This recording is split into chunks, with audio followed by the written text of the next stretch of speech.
नमस्कार प्रेक्षकांनो, ठरलं तर मग मालिकेच्या येणाऱ्या आठवड्यामध्ये अतिशय वळण घेणारा ट्विस्ट आता आपल्याला बघावयास मिळणार आहे आणि त्यामध्ये आता अखेर साक्षीला तिच्या कर्माची शिक्षा मिळताना आपण बघणार आहोत। आणि आत्तापर्यंत शर्थीचे प्रयत्न करून पुरावा हाती लागत नसताना आता अर्जुनला आता एकच असा पुरावा मिळून सायलीने आता अर्जुनला असा कोणता पुरावा मिळवून दिलेला असतो आणि शर्थीचे प्रयत्न करत त्या पुराव्यापर्यंत पोहोचत आता खऱ्या सत्याने आता धुमाकूळ घालून तगडा पुरावा घेऊन येत अर्जुन आता भर कोर्टात साक्षीच्या नर्दीचा कसा फास आवळतो आणि त्याचबरोबर प्रियासुद्धा विलासच्या खुनामध्ये सहभागी होऊन प्रियाने सुद्धा विलासच्या खुनाची चुकीची साक्ष दिल्याचे सत्य अर्जुन कसे समोर आणतो आणि भर सुभेदारांच्या घरी पोलीस घेऊन येत अर्जुनाला आता प्रियाला कशा बेड्या ठोकतो आणि लग्नाच्या चौथ्याच दिवशी आता प्रियाला सुभेदारांच्या घरून पोलिसांना आता कसे घेऊन जायला भाग पाडतो, हे सगळं या व्हिडिओमध्ये बघावयास मिळणार आहे। तरी हा व्हिडिओ शेवटपर्यंत पहा। त्यामध्ये आता अश्विनसोबत लग्न करून प्रिया ही सुभेदारांच्या घरी आलेली असते आणि आता प्रियाने सुभेदारांच्या घरी सायलीचा सगळा हक्क आपल्याकडे ओढून घेण्याचा आता प्रयत्न सुरू केलेला असतो। सकाळीच उठून दरवाजात रांगोळी काढत आणि किचनमध्ये जाऊन ब्रेकफास्ट करत प्रियाने कल्पना आणि पूर्णाजीला आता खरा सोनेचा धक्का दिलेला असतो। कल्पना पूर्णाजी दोघीही प्रियावर आता जाम खुश असतात आणि त्याचबरोबर इकडे अर्जुन आणि सायली मात्र काहीही करून साक्षी ही आश्रमात ज्या वेळेस विलासचा खून झाला त्यावेळेस तिथेच होती हे सत्य शोधून काढण्यासाठी आता अर्जुन आणि सायली अभ्यास करत असतात आणि त्यासाठी आता ब्लॅकबोर्डवरती अर्जुनने चौघांचेही फोटो लावलेले असतात। ब्लॅकबोर्डवरती महिपत, साक्षी, प्रिया आणि विलास चौघांचेही फोटो लावत आता पाठीमागे भूतकाळात जे जे काही घडले असेल त्याचा सगळा विचार करून आता अर्जुन हा अभ्यास करत असतो आणि त्यासाठी आता आपल्याला जर विलासची बेल मिळवून देण्यात महिपतचा हात होता आहे याचा पुरावा मिळाला तर बरं होईल असा विचार आता अर्जुन करतो, पण अर्जुनच्या हाताला मात्र काही ठोस पुरावा येत नसतो। पण त्याच वेळेस आता इकडे महिपत समोर नागराजने प्रियाने अश्विन सुभेदाराशी लग्न केल्याचे सत्य आणलेले असते आणि या पोरीने तर आता शिक्षरच मारला। तेव्हा आता जर आपल्याला साक्षीला जेलच्या बाहेर काढायचे असेल ना तर आता आपल्याला या पोरीचा अगदी व्यवस्थित वापर करता येईल आणि तो म्हणजे आता ही पोरगी सुभेदारांच्या घरी गेलेली आहे आणि आपण आता 24 तास ती सायली आणि अर्जुन काय करतात याची आपल्याला खडानखडा माहिती या मुलीकडूनच मिळेल असा विचार आता महिपतने केलेला असतो। आणि आता महिपतने प्रियाला सगळी बारीक डोळ्यात तेल घालून करडी नजर आता अर्जुन आणि सायलीवर ठेवायला सांगितलेली असते। तर आता प्रियासुद्धा अर्जुन सायली काय काय करतात याकडे तिचे लक्ष असते आणि त्यासाठी आता प्रिया ही सायलीसोबत अगदी गोडीत राहण्यासाठीचे नाटक करते आणि त्यासाठी किचनमध्ये आता नाश्ता बनवून प्रिया म्हणते की सायलीसाठी मला नाश्ता घेऊन जायलाच पाहिजे आणि प्रिया जेव्हा आता अर्जुनच्या बेडरूममध्ये नाश्ता घेऊन येते त्याच वेळेस मात्र अर्जुन आणि सायलीने प्रियाचा इन्सल्ट केलेला असतो। प्रिया, आजपासून तू माझ्या बेडरूममध्ये सुद्धा यायचे नाही आणि असे आता अर्जुनने तर ठणकावून सांगितलेले असते आणि बेडरूमचा दरवाजा आता अर्जुनने प्रियासाठी कायमचा बंद केलेला असतो। इकडे आता अर्जुन हा सायलीला सांगतो, एकदा का आपल्याला त्या साक्षीच्या विरोधात ती आश्रमात गेली होती याचा पुरावा मिळाला तर मग साक्षीला आपण कधीच जेलच्या बाहेर येऊ देऊ शकत नाही आणि मग महिपतकडे सुद्धा आपण बघू शकतो। आणि असे आता सायलीला बोलत असतानाच इकडे मात्र एक भयानक घटना घडते आणि आता जेव्हा अर्जुन आणि सायली त्या ब्युटीच्या दुकानात गेलेले असतात तेव्हा त्या ब्युटीच्या दुकानात अर्जुनने स्कार्फ घेतलेला असतो आणि त्याचे बिल आता कपाटात सायलीला सापडते। ते बिल घेऊन आता सायलीला तिच्या डोक्यात एकदम अचानक अशी एक गोष्ट आठवते की ज्यामुळे आता एक मोठा पुरावा हाती लागणार असतो।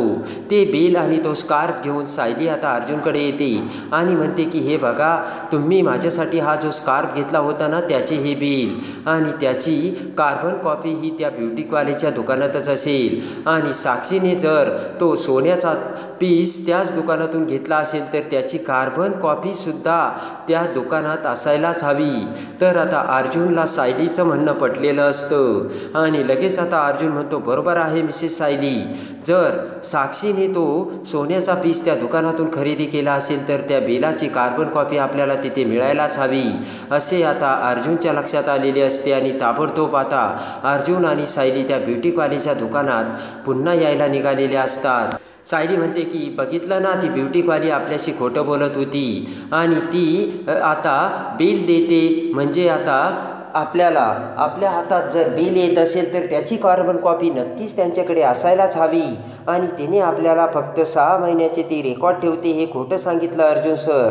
तेव्हा आता अर्जुन म्हणतो, बरोबर आहे, म्हणजे एखाद्या ग्राहकाने जर शॉपिंग केली तर त्याचं रीतसर ते बिल देतात आणि त्याचं हे रिटर्न प्रूफ आहे आणि साक्षीलासुद्धा त्यांनी हे असं बिल दिलेच असणार. तेव्हा आपल्याला ते रजिस्टर चेक करायलाच हवं आणि ते रजिस्टर त्यांच्याकडे असायलाच पाहिजे आणि यासाठी ती मुलगी आपल्याशी खोटं बोलली. नक्कीच काहीतरी गडबड असल्याचे अर्जुनच्या लक्षात येते आणि ताबडतोब अर्जुन म्हणतो की पण मिसेस सायली, ह्यासाठी आता आपल्याला पोलिसांची लिगली मदत लागेल आणि ताबडतोब आता अर्जुनने त्यासाठी आता एका इन्स्पेक्टरची आता त्यासाठी परवानगी घेतलेली असते आणि आता इन्स्पेक्टरलासुद्धा त्यांच्यासोबत आणण्याची परवानगी घेताच अर्जुन, सायली आणि इन्स्पेक्टर आता त्या पुन्हा ब्युटीकॉलेजच्या दुकानात जातात आणि आता ब्युटीकॉलीच्या दुकानात जाताच इकडे ब्युटीकॉली अर्जुन आणि सायलीला बघताच मात्र तिला पुन्हा आता तिची घाबरगुंडी उडालेली असते आणि धक्का बसलेला असतो आणि आता पुन्हा अर्जुन सायली तिथे येताच ती मुलगी नाटक करत म्हणते की सर, तुम्ही पुन्हा आलेत आणि काय दाखवू तुम्हाला. तर लगेचच अर्जुन म्हणतो की आम्हाला काही दाखवायचे आहे ना, तर आता तुम्ही ते दाखवणारच आहात. आम्ही तुमच्या दुकानातून हा स्कार्फ घेतला होता, प्लीज त्याचे बिल आमच्याकडे नाही आहे, पण ते बिल आम्हाला लागते. तेव्हा तिची कार्बन झेरॉक्स तुमच्याकडे असेल ना, प्लीज तेवढी आम्हाला शोधून दाखवाल. तर आता ती मुलगी घाबरते आणि लगेच लॅपटॉपवर बघू लागते आणि लगेच ती मुलगी म्हणते की अहो, याचे बिल आमच्याकडे नाही आहे आणि आम्ही फक्त 6 महिन्याचा डेटा ठेवतो. आणि लगेच आता अर्जुन त्या बिलाची आता ओरिजिनल प्रत आता त्या मुलीला दाखवतो आणि म्हणतो की मग हे बिल तुम्ही आम्हाला दिले, याची कार्बन कॉपी तुमच्याकडे असायलाच हवी. आणि तेव्हा आता त्या मुलीची घाबरगुंडी उडते. ताबडतोब आता अर्जुनने इन्स्पेक्टरला बोलावलेले असते आणि इन्स्पेक्टरला बघताच त्या मुलीची घाबरगुंडी उडते. तेव्हा लगेचच इन्स्पेक्टर म्हणतात, हे बघा, तुम्ही ज्या वस्तू विकतात ना, त्या वस्तूची बिलिंगसाठी तुम्ही काय काय वापरता, रजिस्टर, बिलाची सगळ्या पावत्या त्या आम्हाला तुम्ही दाखवा.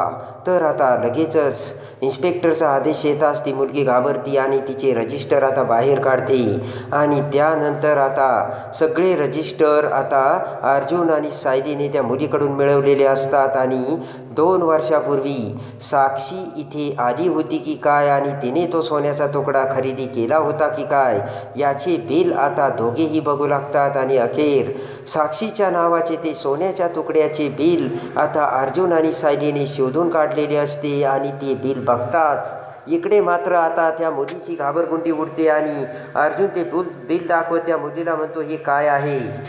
आणि लगेच आता अर्जुन म्हणतो की तुम्ही साक्षी शिकरेला ओळखत नव्हता असे म्हणालात आणि तिने या दुकानात येऊन शॉपिंग केली आणि हे बघा त्याचं बिल. आणि लगेच आता ती मुलगी अतिशय घाबरलेली असते. अर्जुन म्हणतो की अजूनही काही खोटं बोलायचं बाकी आहे का. आणि ताबडतोब आता अर्जुन म्हणतो की इन्स्पेक्टर साहेब, घ्या हिला ताब्यात. तर लगेच ती मुलगी हात जोडून म्हणते की थांबा थांबा, मी सगळं सांगते. आणि घडलेली सगळी हकीकत ती मुलगी सांगते. ती म्हणते की साक्षी शिकरे ह्या आमच्या कस्टमर आहेत, त्यासाठी त्यांना आम्ही ते व्हिजिटिंग कार्ड दिलंसुद्धा होतं आणि त्या शॉपिंग करायला पहिल्यांदा आमच्या या ब्युटीकमध्ये आल्याही होत्या आणि तेव्हा त्यांनी सोन्याचं पेंडंट आमच्याकडून खरेदी केलं होतं आणि त्यानंतर एवढं मोठा कस्टमर आम्ही लगेच त्याला आमचं ते कार्ड देऊन टाकलं आणि सगळी शॉपिंग नंतर त्या कार्डवरच करत होत्या. पण पहिल्यांदा त्यांनी या सोन्याच्या पेंडंटची शॉपिंग ऑनलाईन न करता डायरेक्ट कॅशमध्ये केली होती आणि त्याचं हे बिल.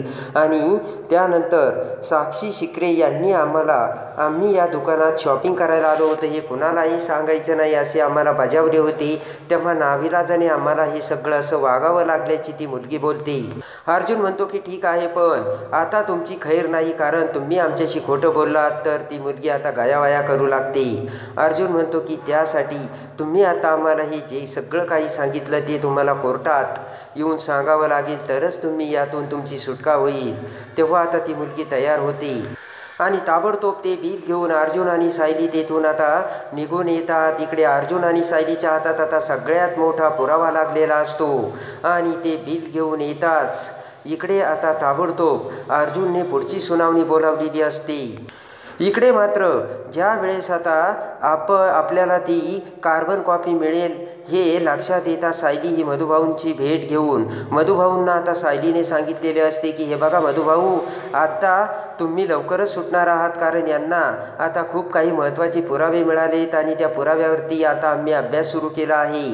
तेवढ्यात प्रियाने आता दरवाज्यात येऊन ते ऐकलेलं असतं, पण पुढे काही सांगणार एवढ्यात प्रियाच्या हातातून तिथे मोबाईल खाली पडलेला असतो आणि लगेच आता सायलीला संशय येऊन सायलीने तिचे बोलणे थांबवलेले असते आणि प्रिया तिथे लपून ऐकल्याचे सायलीने बघितलेले असते. तेव्हा आता सगळे म्हणजे सायली मधुभाऊ सगळेजण अलर्ट झालेले असतात आणि आता अर्जुन इकडे ते बिल घेऊन येताच आता अर्जुन म्हणतो की आता या प्रियालासुद्धा मी कसा जेलचा रस्ता दाखवतो ना, ते तुम्ही बघा मिसेस सायली.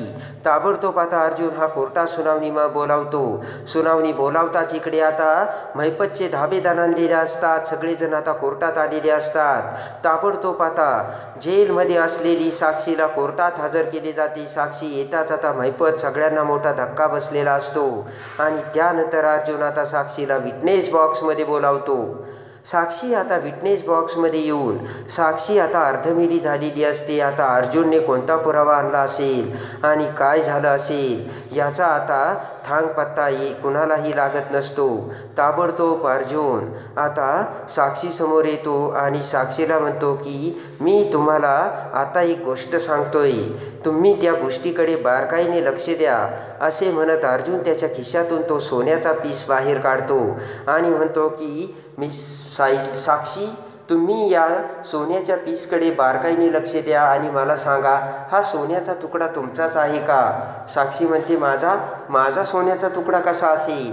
तर आता अर्जुन म्हणतो की ज्या वेळेस तुम्ही आश्रमात गेल्या होत्या तेव्हा तुमच्याकडून ह्या सोन्याचा तुकडा खाली पडला होता का? तर आता साक्षी म्हणते की नाही, माझ्याकडे असा सोन्याच्या तुकड्याचं कोणतंही सोनं नाही आहे. अर्जुन म्हणतो की हे बघा साक्षी, तुम्ही जे काही बोलता ते खरं बोला, कारण तुम्ही जर खोटं बोललात ना तर तुमच्यासाठी ते खूप अवघड होऊन बसेन. तेव्हा साक्षी घाबरलेली असते. साक्षी म्हणते की अहो, मी असं कोणतंच सोनं खरेदी केलं नाही आणि मी कधी आश्रमातही गेले नाही. तेव्हा आता अर्जुन म्हणतो की असं? तर लगेच आता अर्जुन त्या ब्युटिकवालीला आतमध्ये बोलावतो आणि ती ब्युटिकवाली आतमध्ये येताच मात्र साक्षीच्या काळजाचा ठोका चुकलेला असतो. विटनेस बॉक्समध्ये येताच आता अर्जुन त्या ब्युटिकवालीला ताबडतोब सगळं काही सांगायला लावतो. तेव्हा घडलेली सगळी हकीकत आता ब्युटिकवाली जजसमोर बोलते आणि साक्षी शिकरे या आमच्याकडे येऊन यांनी हे सोन्याचं पेंडंट खरेदी केलं होतं आणि ताबडतोब आता अर्जुन ते साक्षी शिकरेच्या नावाने असलेले ओरिजिनल बिल आता लगेच जजला दाखवतो आणि साक्षीचा खरा चेहरा त्यावेळेस समोर आलेला असतो. त्यानंतर अर्जुन म्हणतो की जज साहेब, खरी गोष्ट तर पुढे आहे. ज्या वेळेस आम्ही आश्रमात आता लीगल परवानगी घेऊन आश्रमात काही पुरावा मिळतो का यासाठी गेलो असताना हा सोन्याचा तुकडा आम्हाला त्या आश्रमामध्ये मिळाला, त्याचा हा व्हिडिओ आणि तो सोन्याचा तुकडा कसा मिळाला याचा आता अर्जुनने व्हिडिओ काढलेला असतो आणि तो जजला दाखवतो आणि हा सोन्याचा तुकडा बरोबर या बिलाच्या सोन्याशी मॅच होतोय. आणि आता जज तो सोन्याचा तुकडा आणि ते बिल बघताच साक्षी ही खोटं बोलत असल्याचे आता अर्जुनने समोर आणलेले असते. अर्जुन म्हणतो की यावरून माय लॉर्ड हे सिद्ध होतंय, साक्षी शिकरे ही ते सोनं घालून विलासचा खून ज्या दिवशी झाला त्या दिवशी आश्रमात गेल्या होत्या आणि खुनाच्या रात्री विलासमध्ये आणि यांच्यामध्ये झालेल्या झटापटीत त्यांच्याकडून तो सोन्याचा तुकडा मोडून खाली पडला आणि तिथेच त्या फटीत तो अटकला, हेच सत्य आहे. ते ऐकताच आता साक्षीला मोठा धक्का बसलेला असतो आणि लगेच आता साक्षी म्हणते की नाही नाही. तर आता अर्जुन म्हणतो की नाही नाही, तर मग हा सोन्याचा तुकडा आश्रमात कसा गेला? अर्जुन म्हणतो की म्हणजे साक्षी शिकरे या आश्रमात आल्या होत्या, येत होत्या आणि विलासचा त्यांच्या खुनाशी मोठा संबंध आहे हे यावरून सिद्ध होत आहे माय लॉर्ड. आणि ते सगळे पुरावे बघताच आता जजला आता मोठा क्ल्यू मिळालेला असतो आणि तो सोन्याचा तुकडा आणि त्या ब्युटी क्वालिटीची साक्ष विचारात घेता लगेचच आता जज म्हणतात की यावरून हे सिद्ध होतं आहे की साक्षी शिकरे या आश्रमात आल्या होत्या आणि आश्रमात त्या येत होत्या. यावरून त्यांचा नक्कीच काहीतरी खुनाचा संबंध असल्याची शक्यता वर्तवण्यात येत आहे. तेव्हा लगेच ताबडतोब पुढील तपासाला सुरुवात करावी असे आता जज हे अर्जुनला आणि पोलिसांना आदेश देतात. आणि त्याचबरोबर आता अर्जुन म्हणतो माय लॉर्ड, याचा अर्थ असा की ज्या वेळेस प्रियाने विलासचा खून झाला हे बघितले होते, त्यावरून त्यांनी जी साक्षी दिली ती साक्षीसुद्धा खोटी ठरत आहे. तेव्हा प्रिया उर्फ तन्वी किल्लेदार ह्या सुद्धा खोटं बोलत आहे. तेव्हा चौकशीसाठी त्यांनासुद्धा ताब्यात घेण्यात यावे अशी आता मी विनंती तुम्हाला करत आहे जज साहेब, असे अर्जुन बोलताच अर्जुनच्या विनंतीला मान देऊन जज हे ताबडतोब आता चौकशीसाठी प्रियाला अटक करण्याचे आदेश देतात. आणि त्याच वेळेस आता लगेच अर्जुन सायलीला मोठा आनंद झालेला असतो आणि इकडे महिपत आणि साक्षीच्या काळजाचा ठोका चुकलेला असतो आणि एकाच बिलने आता अर्जुनने साक्षीच्या गळ्यापर्यंत फास आणलेला असतो. आणि इकडे आता सुभेदारांच्या घरी असलेल्या प्रियाला चौकशीसाठी अटक करण्याचे आदेश काढलेले असतात. आणि त्याचबरोबर आता अर्जुन आणि सायलीला मोठा आनंद झालेला असतो. इकडे आता पोलीस ताबडतोब प्रियाला आता ताब्यात घेण्यासाठी सुभेदारांच्या घरी निघालेले असतात. तर आता प्रियाला पोलीस सुभेदारांच्या घरी येताच कसे भयानक सत्याने अटक करून घेऊन जातात आणि लग्नाच्या 4थ्या दिवशीच आता प्रियाच्या हातात बेड्या ठोकून अर्जुन हा साक्षीपर्यंत पुराव्यास सकट आलेला असतो. तेव्हा आता साक्षीला भयानक तिच्या कर्माची शिक्षा देऊन प्रियाचा खोटारडा चेहरा अर्जुन कसा आता सुभेदारांसमोर आणतो आणि प्रियाने खोटी साक्ष देऊन विलासच्या खुनात प्रिया देखील सहभागी असल्याचे सत्य अर्जुन आता सुभेदारांसमोर आणून प्रियाची सुभेदारांच्या घरून पुन्हा कशी हकालपट्टी करणार हे बघण्यासाठी आणि ठरलं तर मग मालिकेच्या डेली अपडेटसाठी बेल नोटिफिकेशनवर क्लिक करून आपल्या चॅनलला लाईक करा, सबस्क्राईब करा.